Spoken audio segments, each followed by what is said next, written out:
Guys, सब कैसे हैं। तो गाइस, आज मैं बनाने जा रहा हूँ वीडियो, वो भी कोल्ड वॉर के ऊपर। तो गाइस, जब आप बोलोगे कोल्ड वॉर क्या चीज़ है, गाइस आप बोलोगे क्या ये कोई कारगिल जैसी वॉर है या वर्ल्ड वॉर 2 टाइप का कुछ है। गाइस, कोल्ड वॉर का मतलब है एक स्पेस की वॉर। इसमें जो ये कोल्ड वॉर में कोल्ड है, इसका मतलब है स्पेस और टेक्नोलॉजी वॉर। ठीक है, आप इसको ये बोल सकते हैं टेक्नोलॉजी वॉर या स्पेस वॉर। वॉर का वॉर रहेगा, पर जो वैसे कोल्ड का मतलब ठंडा है, पर इसमें जो कोल्ड है इसका मतलब है स्पेस या टेक्नोलॉजी। तो ये कोल्ड वॉर थी जो इसमें इसकी जैसे जो रियल 2 कंट्रीज हैं वो थी रशिया एंड USA। तो गाइज ये मतलब इसमें एक ऐसा हुआ था कि वर्ल्ड वॉर के बाद मतलब जब ये सब शांत हो गया था, तो नासा ने मतलब रशिया ने अनाउंस कर दिया कि हम मतलब एक स्पेस एजेंसी बनाएंगे ऐसे, और उसमें हम मतलब बहुत सारे रॉकेट्स लॉन्च करेंगे, हमसे अच्छा कोई होगा ही नहीं। तो यही मौका नासा वालों को मिल गया। अब नासा वालों का तो पता ही है, एक कंट्री अपना कुछ करना चाह रही है तो नासा टांग अड़ाएगी और खुद को आगे पहुंचाएगी। आपको ये तो पता ही है। तो उसके बाद ये दोनों देश लग जाते हैं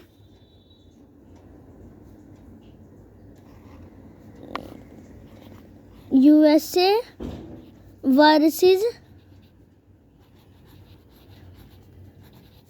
वर्सेस रशिया, ये दोनों देश लग जाते हैं। तो भाई बात ये रशिया ने उठाई थी, पर ये रशिया ने ये नहीं बोला था मैं USA के साथ करना चाहता हूँ। फिर भाई USA ने भी सोचा चलो करते हैं। ये दोनों देश की जो मतलब टेक्नोलॉजी थी वो बढ़ती चली गई। ये मान लो एक बार ग्राफ जा रहा है, ठीक है। पर भाई किसको क्या पता था, पर ये तो रशिया आगे निकल गया। अब फिर हुआ क्या, एक दिन मतलब ऐसे ही सिंपल चल रहा था। उस दिन नासा का एक रॉकेट तैयार हो रहा था, मतलब लॉन्च होने के उसमें था। 80s की बात है कुछ। उसी दिन रशिया ने कह दिया कि हम भाई रॉकेट लॉन्च करने वाले हैं, हमारी फर्स्ट आर्टिफिशियल सैटेलाइट। ठीक है भाई, ये थी कौन सी सैटेलाइट आपको पता होगा, बताओ। हाँ, अब मैं आपको ये भी बताना चाहता हूँ कि आप ये सोचोगे ये रशिया की कौन सी कंपनी है, सोवियत यूनियन। पता ही होगा गाइस, सुना ही होगा। तो भाई होता क्या है, उसके बाद ये सोवियत यूनियन अपनी फर्स्ट सैटेलाइट लॉन्च कर देता है। कौन सी पता है, जो किसी ने पढ़ा होगा तो पता होगा शायद से, स्पुतनिक 1। देखो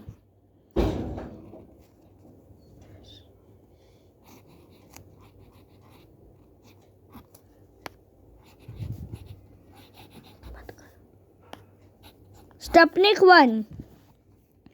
तो रशिया अनाउंस कर देता है कि भाई हम तो ये सैटेलाइट लॉन्च करने वाले हैं, ठीक है। तो भाई नासा मतलब USA का नासा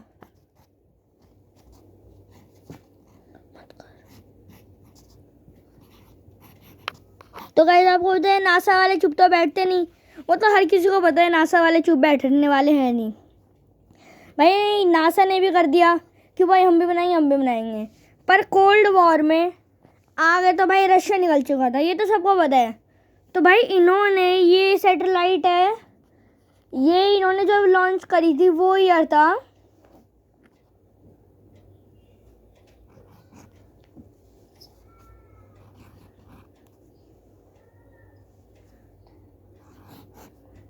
1945। मतलब 4 अक्टूबर 1957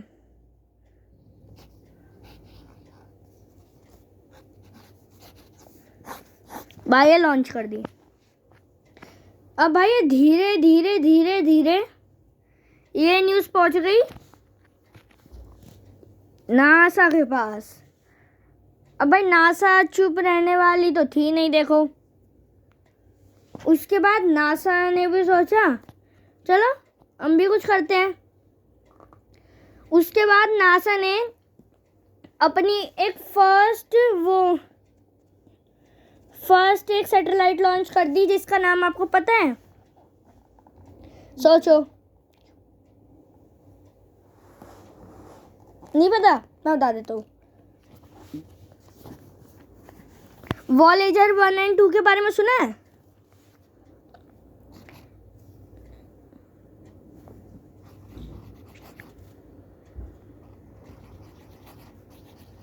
वॉयेजर 1 की पहले हम बात करते हैं। तो भाई ये नासा को बहुत, मतलब उस टाइम पे कोल्ड वॉर जो थी वो भाई बहुत उसमें चल रही थी। भाई हम नासा भी पीछे क्यों रहेगा?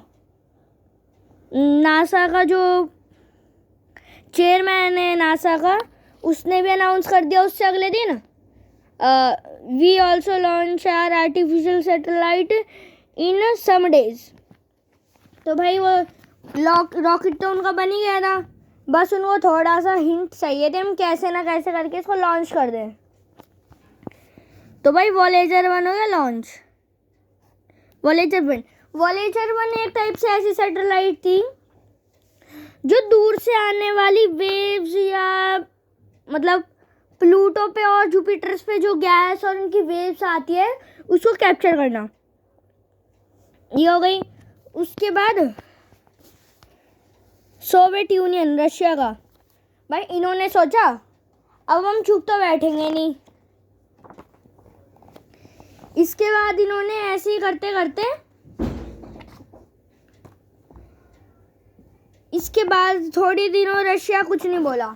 रशिया ने सोचा अब एकदम से इतना वो करना ठीक नहीं है, कोल्ड वॉर जो भी है उसको भी छोड़ो, अभी हम अपने दूसरी चीज़ों पे ध्यान देते हैं। तो भाई इतने में नासा को एक और मौका मिल गया, इसने वॉयेजर 1 को काट रहा हूँ मैं, वॉयेजर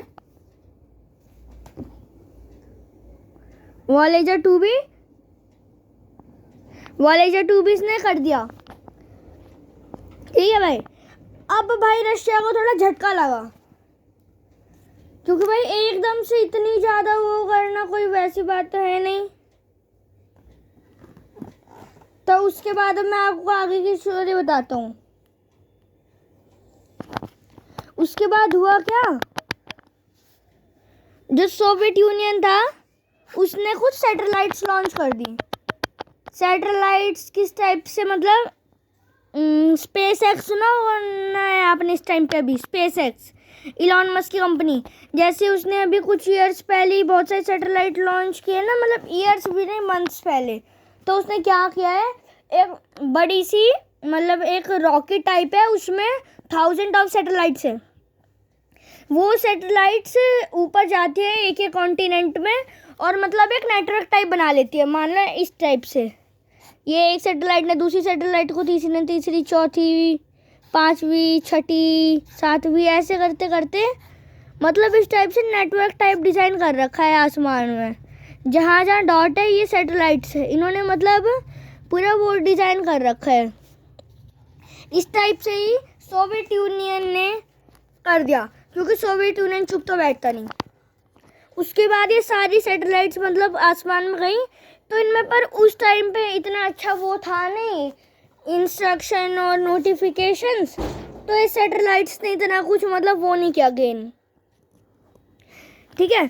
उसके बाद ये दोनों देश थोड़े थोड़े शांत हो गए, क्योंकि इनको पता लग गया था हम यूँ करते रहेंगे भाई दोनों का लॉस होना है, क्योंकि हम इधर से वो हमें धक्का देगा, इधर से वो हमें धक्का देगा, तो क्या कहते हैं हम दोनों ही डिस्ट्रॉय हो जाएंगे। तो अब एंट्री होती है हमारे इसरो की। उसी बीच में आप साराभाई को जानते हो, मिस्टर विक्रम साराभाई? नहीं जानते हो तो जान लेना गूगल पर डाल के, मिस्टर विक्रम साराभाई। मैंने नाम नहीं लिखा है अभी, मैं आपको पहले पॉइंट समझा देता हूँ। तो हुआ कुछ ऐसा कि इंडिया के पास मतलब उस टाइम पे थोड़ी सी टेक्नोलॉजी आ गई थी, तो फिर विक्रम साराभाई ने, पहले तो ये ऐसे ही था, पहले कोई ऐसे एजेंसी हुई नहीं थी, पहले ऐसे ही करते करते कुछ रॉकेट्स कर दिए। सबसे पहले इन्होंने किया था PSLV सबसे पहला रॉकेट था। इसका वेट था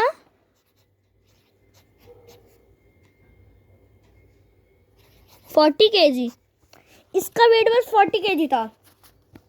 तो उसके बाद जैसे कि PSLV लॉन्च हुआ, इसने अच्छा गेन करा, मतलब गेन करने का मतलब है इसने ऊपर जाने के बाद मतलब और देशों ने अच्छा वो बढ़ावा दिया। पर PSLV में हम इंडिया वालों ने ली थी सोवियत यूनियन की मदद, क्योंकि भाई टेक्नोलॉजी थी, सोवियत यूनियन वाले खुद ही इतना टाइम ले रहे हैं, तो भाई इंडिया के पास उस टाइम पे क्या ही था, कुछ भी नहीं था, आपको खुद ही पता है। तो उसके बाद पहले मैं आपको स्टोरी बता देता हूँ इसकी। तो उसके बाद कुछ हुआ ऐसा कि ये साराभाई का जब ये रॉकेट लॉन्च हुआ तो वो अनफॉर्चुनेटली वो डेड हो गए, मतलब वो मर गए। उसके बाद आए APJ अब्दुल कलाम।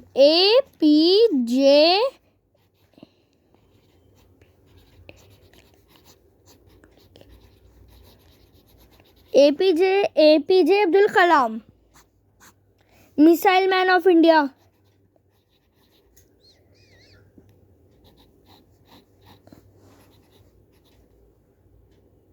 हाँ, missile man of India APJ Abdul Kalam. तो जैसे ये आए, ये मतलब पहले एक नॉर्मल साइंटिस्ट थे। उसके बाद जब तक इसरो नहीं था, पर उसके बाद इन्होंने बोला, जैसे कि हमारा मतलब इन्होंने इंदिरा गांधी और इन सब से बोला कि ऐसे ऐसे जब हमारा PSLV ऐसे अच्छे से गेन कर ली ये सब, तो इसने बोला कि हम अपनी एक स्पेस एजेंसी बना देते हैं। फिर इन सब ने मिलकर इसरो बनाया, ISRO, Indian Space Research Organisation. जब हुआ हमारे इसरो का जन्म, उसके बाद उससे PSLV के बाद हमने लॉन्च करा GSLV भी हमारा मतलब बहुत कुछ गेन किया, पर ये इतना वो नहीं हो पाया था। इसमें हमने ली थी नासा की मदद।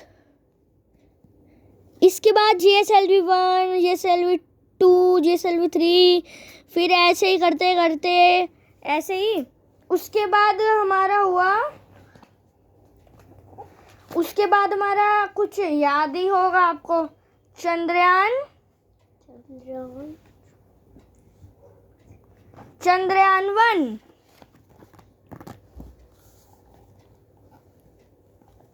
और मैं आपको एक चीज तो बताना ही भूल गया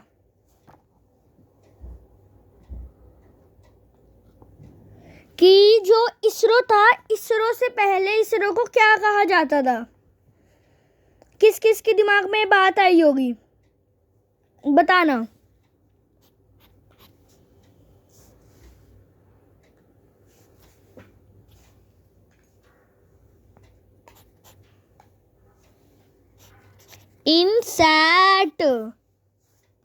इनसैट की फुल फॉर्म होती है, मतलब जब इसरो नहीं था तो हमारा था इनसैट।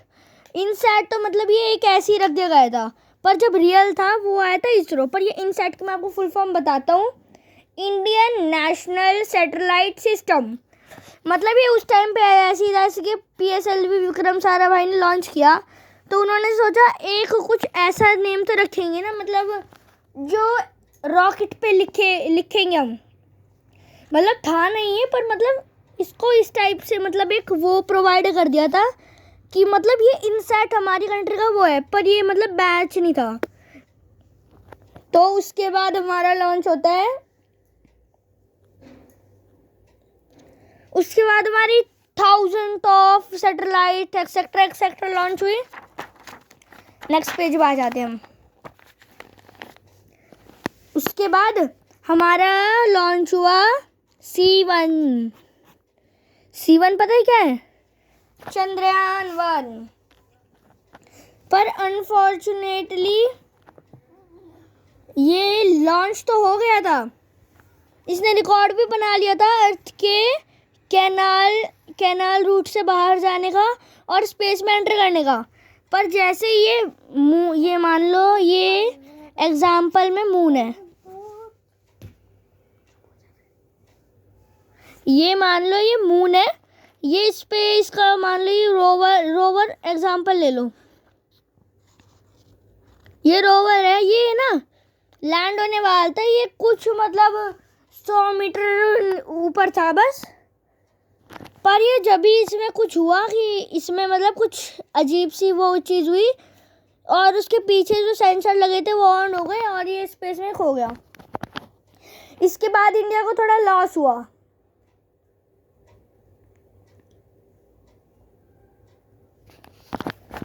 इसके बाद लॉन्च हुआ था हमारा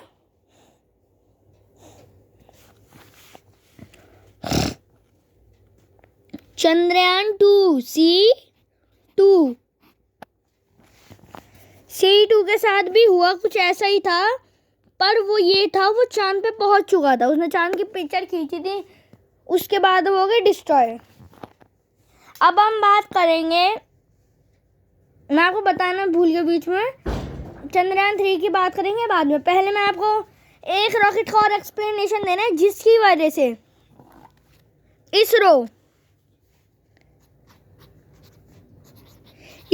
इंडियन स्पेस रिसर्च ऑर्गेनाइजेशन का सबसे ज़्यादा नाम क्या था? PSLV C21।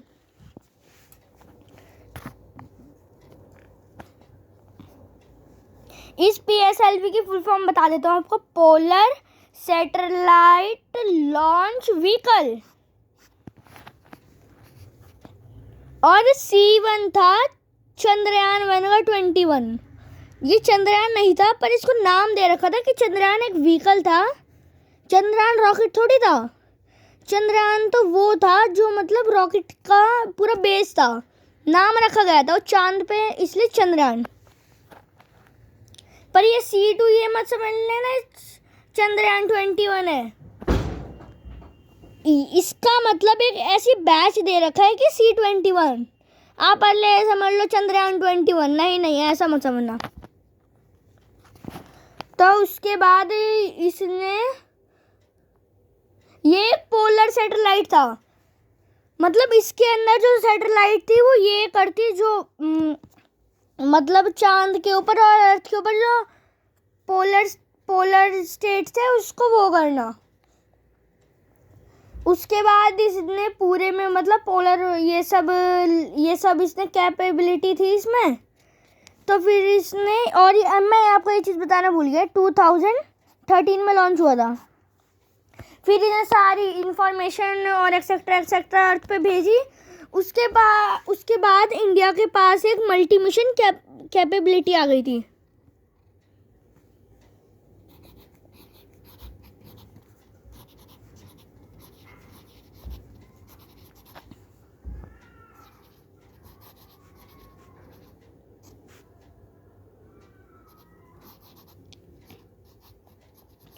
Multi mission capability मतलब एक बैच मिल जाता है कि जब बहुत सारे मिशन वो हो जाते हैं तो मतलब एक बैच मिल जाता है, मतलब 100th मिशन के बाद एक बैच मिल जाता है कि अब आपको मल्टी मिशन बैच मिल चुका है, अब आप मतलब रॉकेट मतलब कर सकते हैं अच्छे से वो।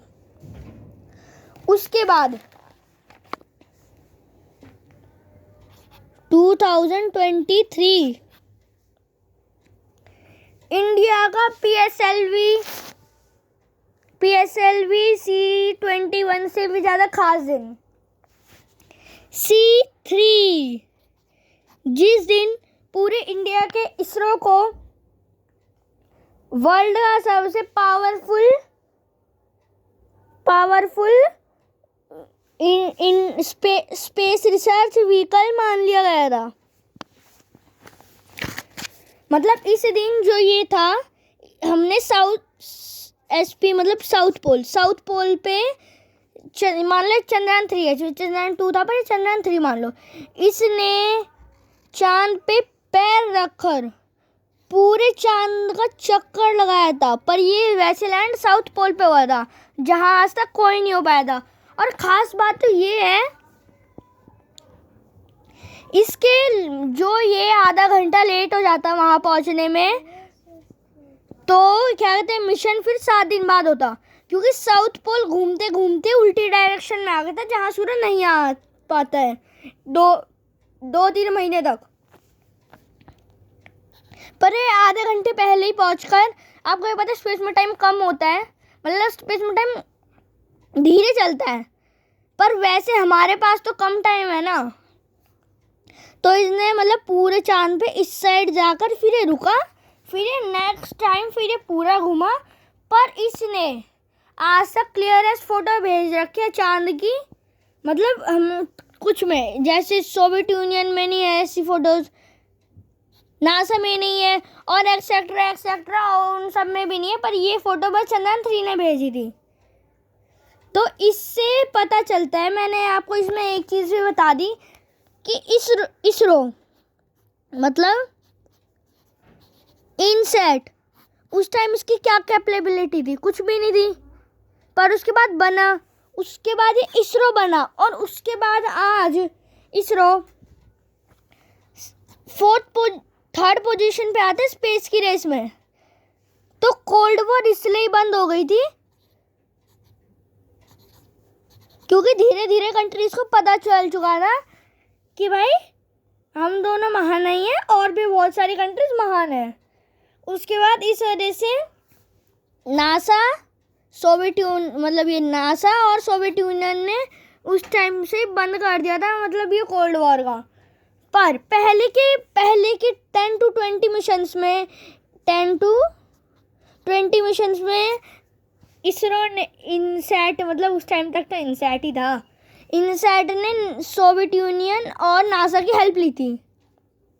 उस टाइम इतना था नहीं, पर अब इसरो इतना कैपेबल है कि कितने भी मिशन लॉन्च कर ले खुद के दम पे, खुद की चीज़ पे। तो गाइस ये वीडियो इतनी, अब मिलते हैं नेक्स्ट वीडियो में। और गाइस मैं आपको ये बताना चाहता हूँ, नेक्स्ट वीडियो में बनाऊंगा मिशन, याद करो मैंने आपको पिछली जो था ना पार्ट 2 ऑफ मिशन निसार, उसमें बताया था मिशन इरोपा। गाइस मैं आपको इसका थोड़ा सा बता देता हूँ इस मिशन का। ये एक जुपिटर एक चांद है जिस पे कहा जा रहा है अंदर पानी है, अंदर मेल्टेड वाटर है, उसके अंदर बहुत सारे जीव जंतु हैं। तो गाइस ये मिशन है तो अभी बहुत दूर, पर मैं आपको ये बताना चाहती हूँ क्योंकि इसमें बहुत सारी चीज़ें ऐसी हैं जो इंडिया खुद लॉन्च करने वाला है अभी 2025 या 26 में। उस मिशन का नाम है मिशन शुक्रयान, वीनस पे पहुंचाएगा। तो गाइस मैं अगले में आपको वैसे बताऊंगा मिशन यूरोपा के बारे में, पर मैं आपको लास्ट में, जैसे मैंने ये वीडियो वैसे कोल्ड वॉर की थी पर मैंने आपको एक्सप्लेन कर दिया, तो मैं आखिरी में थोड़ी से आपको मिशन शुक्रयान के बारे में बताऊंगा। तो बाय गाइस, इस वीडियो के लिए इतना ही, अब हम मिलेंगे नेक्स्ट वीडियो में। गाइस लाइक करना, सब्सक्राइब करना। अगर गाइस वीडियो अच्छी लगी हो तो गाइस कमेंट बॉक्स में ये ज़रूर लिखना वीडियो अच्छी लगी। तो गाइस मैं ये समझ जाऊंगा, चाहे आप लाइक ना करो पर मैं ये समझ जाऊंगा हाँ मेरी बनाई वीडियो से किसी को कुछ गेन हुआ है। तो बाय गाइस, आपको सुनकर अच्छा लगा होगा, बाय।